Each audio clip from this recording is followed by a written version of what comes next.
Hey, what's up guys, it's Kelly and I'm here today with my January book haul. Most of these were bought at the January exclusive book sale, and then I have two that were sent to me by Pan MacMillan as well.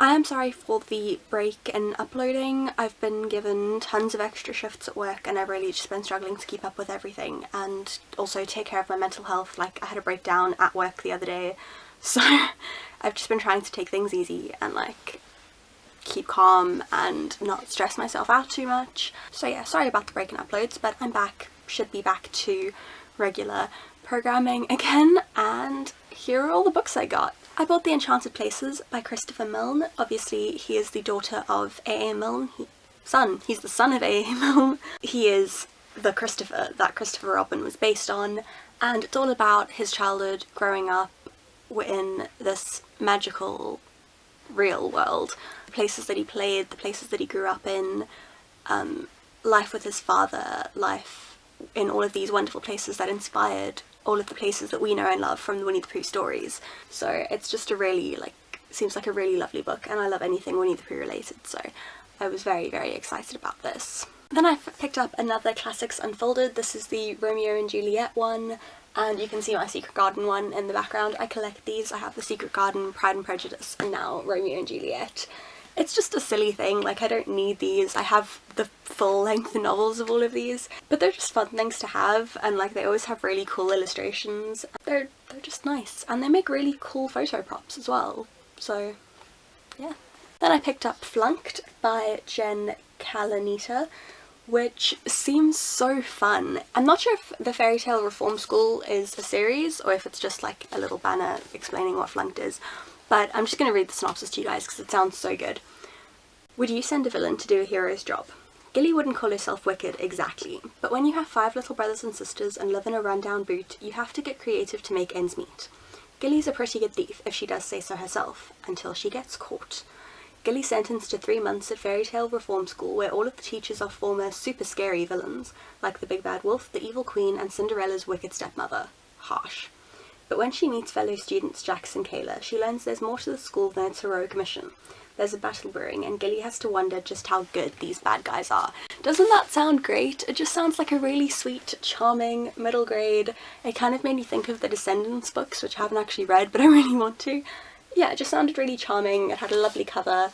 I love anything to do with fairy tales, so I thought it would be fun. Then I picked up The Affinity Bridge by George Mann, which, I have to be honest, I can't really describe the synopsis to you. I have read through it a few times and I'm not quite I'm not absorbing it, but I do remember that when I read it, it sounded quite good. And it's steampunk, which I thought would be interesting.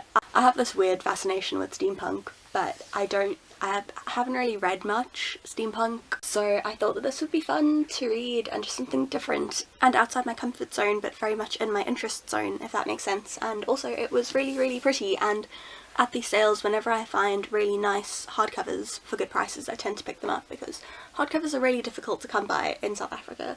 And this one was 34 rand for a hardcover, which normally go for like upwards of 300 rand, so yeah, I just picked it up and thought I'd give it a try. Then I got How to Be a Heroine by Samantha Ellis, and the subtitle is Or What I've Learned from Reading Too Much, and it's basically just a non-fiction book about the way that all of these amazing heroines throughout the history of literature have shaped and informed the kind of woman that she's become, which sounded like a very interesting read. I like a lot of the books that are mentioned on the cover.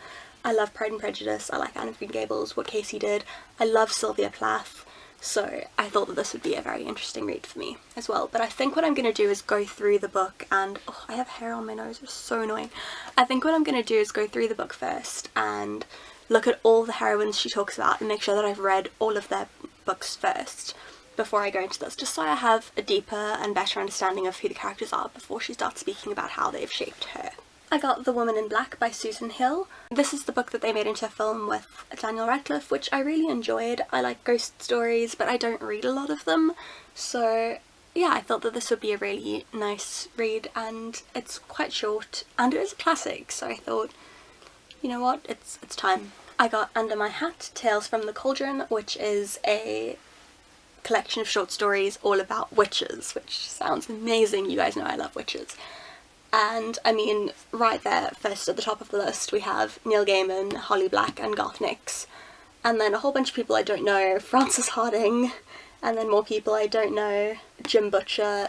So it definitely, just those first 3 names on the list like convinced me that I needed to buy this. And it's all about witches, so yay. And then the last thing I bought at the EB sale was this DIY fashion shoot book. I want to start making and selling clothes this year, so I thought that this would be a fun way to really up my photography game and make my shoots for obviously advertising those clothes a lot more editorial, make them a lot more fun, a lot more creative. I probably won't use this all the time because I do want to rely more on my own creativity and my own ideas, but I thought that this would just be a really good thing to have sort of on hand, so that if I'm ever feeling stumped creatively or I'm in a bit of a block, then I have this book full of amazing ideas that I can flip through and let it just inspire me. And then, as I said, I got 2 books from the lovely people at Pan MacMillan, so thank you guys very much. I got Between the Blade and the Heart by Amanda Hocking.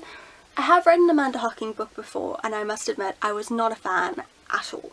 That being said, this one is about Valkyries, and since I watched the new Thor movie, I'm pretty keen on Valkyries, so I'm gonna give it a try and see how it goes. Maybe her writing has improved. And you know what? She's a multi-million copy bestseller, so maybe I'm just missing something. Maybe I just needed, maybe the one I read was just bad and her other stuff's good, so I'm gonna give it a try, definitely.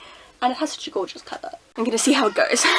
And then they also sent me Faraway Magic by Amy Wilson, which I hadn't heard about, but sounds really good. It was blurbed by Karen Mulwood Hargrave, who was the author of The Girl of Ink and Stars, which has been highly acclaimed.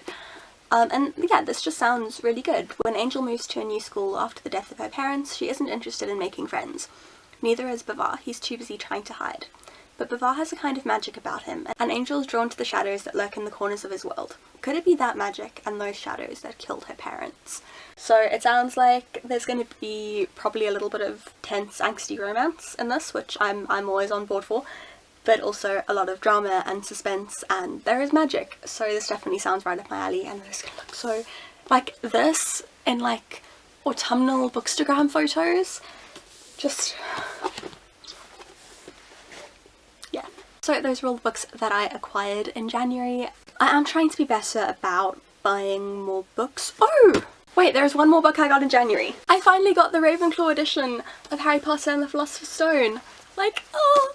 I got the hardcover, obviously, because it's beautiful and I don't like the paperbacks. I wanted to buy all 4 house editions, and initially I was going to, but then I found out that they're planning on releasing all 7 of the books like this, and I can justify buying another complete set of Harry Potter books, and I will continue to justify that throughout my life. However, I can't justify buying 4 entire sets of Harry Potter books that are almost identical.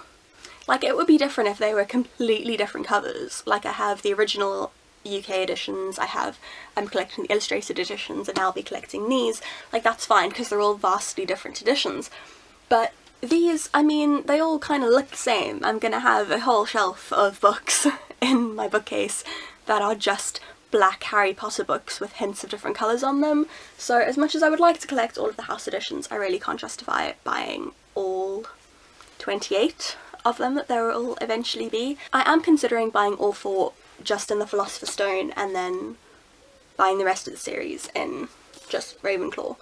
I'm still considering that. I've had this on hold at work for months, and then we've been doing masses and masses and masses of returns lately, and we've started returning these ones. We weren't returning the Ravenclaw ones yet, but we were returning the Slytherin and Gryffindor ones, and I was like, now's my chance, I have to buy this book. So I went, fetched my wallet and like bought the book right then, so that, to make sure that I didn't miss out on it, because I knew I would never forgive myself if I didn't get this book just because I took too long to buy it.